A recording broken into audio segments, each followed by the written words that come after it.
3 صدیوں کا جہد مسلسل تھا، جس کے بعد 14 اگست کو پاکستان کی شکل میں ہمارے اسلاف کی قربانیاں رنگ لائیں اور پاکستان مارز وجود میں آیا، اس کے پس منظر میں جو صدیوں کی محنت اور صدیوں کا جہاد تھا اور صدیوں کی جد و جہد تھی، وہ ہمارے صوفیوں نے، ہمارے ولیوں نے، ہمارے علماء و مشائخ نے اس کو عبادت سمجھ کے اس میں حصہ لیا، عبادت سمجھ کے دن رات کام کرتے رہے۔ وہ رات تہجد گزار ہمارے اللہ کے ولی، انہوں نے عبادت سمجھ کے اس عظیم تحریک کے جلسے کیے، اس کے جلوسوں میں شامل ہوئے اور بر صغیر کے چپے چپے کو بیدار کیا، جس کے نتیجے میں ایک ملک بنا جسے ہم مدینہ شریف کے بعد مدینہ شریف کا عکس جمیل کہہ سکتے ہیں، کہ جو نظریہ مدینہ شریف کی سٹیٹ کا تھا، اس نظریے پہ جو ملک بنا وہ پاکستان ہے۔ اور کتنے عظیم لوگ ہیں وہ کہ جنہوں نے اس فلسفے کو سیراب کرنے کے لیے اپنا خون دیا، جو فلسفہ فاران کی چوٹی پہ کھڑے ہو کر ہمارے نبی علیہ السلام نے عطا فرمایا تھا۔ یہ نظریہ جو امپورٹڈ نظریہ ہے، حقیقت میں پوری کائنات اور فطرت کا نظریہ ہے، جو ابو جال کے مقابلے میں سید عالم نور مجسم شفیع معظم صلی اللہ علیہ وسلم نے پیش کیا، وہی راجہ دہر کے مقابلے میں محمد بن قاسم نے پیش کیا، وہی نظریہ اکبر کے مقابلے میں حضرت مجدد الفسانی نے پیش کیا، وہی نظریہ رائے راجو کے مقابلے میں وہ حضرت داتا گنج بخش حجویری نے پیش کیا، وہی نظریہ جو بابا فرید کا نظریہ ہے۔ اس نظریے پر محنت کی گئی، مشقت کی گئی اور اسے عبادت سمجھ کے اس کے لیے جہاد کیا گیا، جس کے نتیجے میں پاکستان جیسا ملک بنا۔ یہ ایسا ملک نہیں ہے جو نسل کی بنیاد پہ لیا گیا ہو، جو رنگ کی وجہ سے لیا گیا ہو، جو جغرافیہ کی وجہ سے ہو۔ یہ ایسا نہیں کہ مشرق والوں کا ملک ہے یا مغرب والوں کا یا شمال والوں کا یا جنوب والوں کا یا کالے رنگ والوں کا یا گورے رنگ والوں کا یا کسی خاص بولی والوں کا، نہیں، یہ کلمے والوں کا ملک ہے۔ اس بنیاد پر جو محنت کی گئی تو وہ خاص نظام تھا جو عرش سے اترا اور مدینہ شریف سے، مکہ شریف سے جس کا پیغام دیا گیا، اور وہاں سے وہ سوغات ہمارے اسلاف یہاں لے کر آئے، اور یہ آج ہم ہی بیان کر سکتے ہیں، اور کسی کو یہ نہ توفیق ہو سکتی ہے اور نہ ہی ان کی زبان، ان کا دماغ، ان کی طبیعت اجازت دے گی، کیونکہ سارے طبقے اس وقت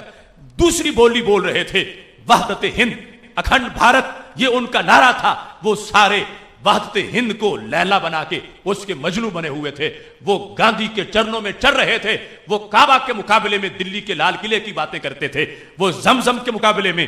گنگا اور جمنا کے پانی کا تقدس بیان کر رہے تھے۔ یہ ہمارے اسلاف تھے جنہوں نے کہا تھا کہ ملت وطن سے نہیں بنتی، ملت اللہ کے نبی علیہ السلام کی نسبت سے بننے والی ہے۔ بر صغیر میں تحریکی آزادی کو کچلنے کے لیے ابو الکلام آزاد جیسے لوگوں نے تقریریں کی اور حسین احمد مدنی جیسے لوگوں نے تقریریں کی کہ کوئی ضرورت تقسیم کی نہیں، بس ہمارا ملک ایک ہے، ہم ایک ہیں، چونکہ ہمارا جغرافیہ ایک ہے، اس واسطے جدا نہیں ہونا چاہیے ہندوستان کو۔ وہ دلیلیں دے دے کر یہ باتیں سمجھا رہے تھے، لیکن یہ ہمارے اسلاف ہیں جنہوں نے ان پر واضح کیا کہ وہ نظریہ جو سید عالم نور مجسم شفیع معظم صلی اللہ علیہ وسلم نے پیش کیا تھا، ابو جال کے مقابلے میں، اس وقت کے ماحول کے مقابلے میں، اس کے لحاظ سے ہمارا اور ہندو کا فرق ہے۔ ایک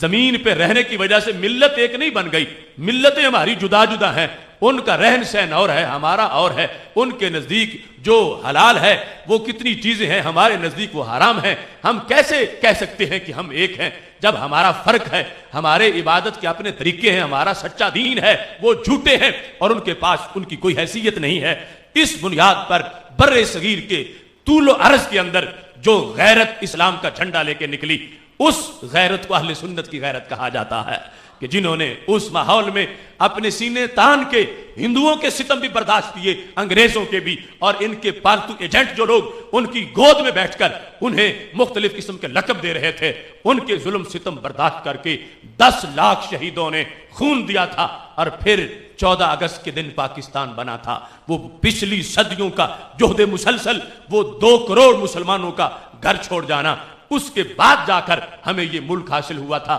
یہ پلیٹ میں رکھ کے کسی نے تحفہ نہیں دیا۔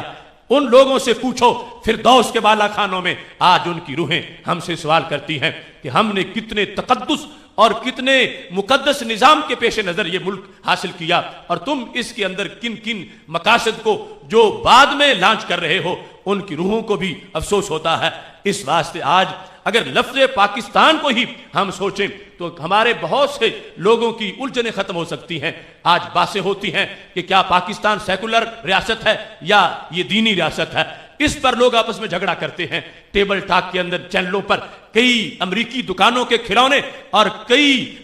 وہ نام نہاد فکری آوارہ گرد وہ آج بھی یعنی انہیں 10 لاکھ شہیدوں کا خون نظر نہیں آتا، وہ اس کو ایک لبرل سیکولر ریاست کے طور پر ثابت کرنا چاہتے ہیں کہ جس میں مذہب اور دین ثانوی حیثیت میں ہے، بس سٹیٹ ہونا یہ پہلے نمبر پر ہے۔ جبکہ ہم اس کی پوری جد و جہد کو دیکھتے ہیں اور اس کی روح کو دیکھتے ہیں تو ہمیں ہر طرف یہ نظر آتا ہے کہ پاکستان کا لفظ ہی ہمیں بتا رہا ہے کہ یہ سیکولر نظام والی سٹیٹ نہیں، یہ رب ذوالجلال کے نظام والی سٹیٹ ہے۔